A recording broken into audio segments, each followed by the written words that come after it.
Apakah ada perbedaan antara sholat isyraq dan sholat duha? Sebagian kaum muslimin ternyata masih banyak yang bingung membedakan antara sholat sunnah isyraq dengan sholat duha. Mereka beranggapan bahwa keduanya adalah sholat sunnah yang berbeda. Permasalahan ini kami dapati setelah kebanyakan dari mereka menanyakan melalui kolom komentar, direct message, dan juga email. Begini, sholat isyraq atau syuruk adalah sholat yang dikerjakan di waktu sesaat setelah matahari terbit. Sholat ini dikerjakan ketika matahari sudah meninggi. Ya, kurang lebih 1 tombak atau sekitar 15-20 menit setelah matahari terbit. Ingat, ketika matahari tepat di garis terbit, kita dilarang melakukan sholat ya. Sedangkan sholat duha adalah sholat sunnah yang dikerjakan di waktu duha. Waktu duha berawal sejak matahari meninggi hingga menjelang waktu zawal atau menjelang sholat duhur. Nah, berdasarkan penjelasan tersebut, berarti mulainya waktu duha dan waktu syuruk itu sama, yaitu ketika matahari telah terbit setinggi tombak. Sehingga kesimpulannya, sholat syuruk atau sholat isyraq adalah sholat duha yang dikerjakan pada awal waktu.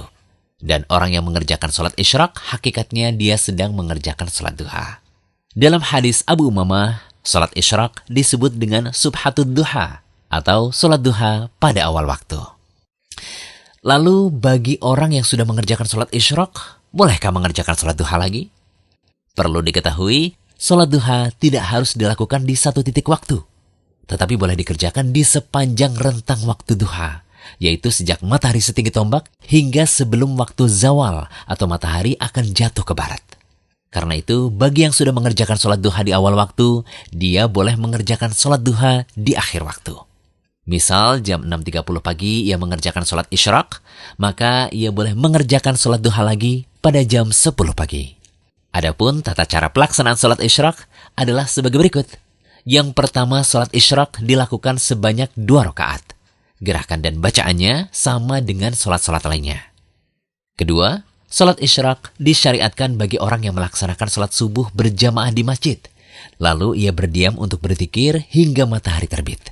Kemudian ia melaksanakan sholat isyraq 2 rakaat. Yang ketiga, ketika berdiam di masjid dianjurkan untuk berzikir. Zikir di sini bentuknya umum, bisa dengan membaca Al-Quran, mengkaji ilmu agama, mengikuti majelis ilmu, atau lebih khusus lagi membaca zikir pagi.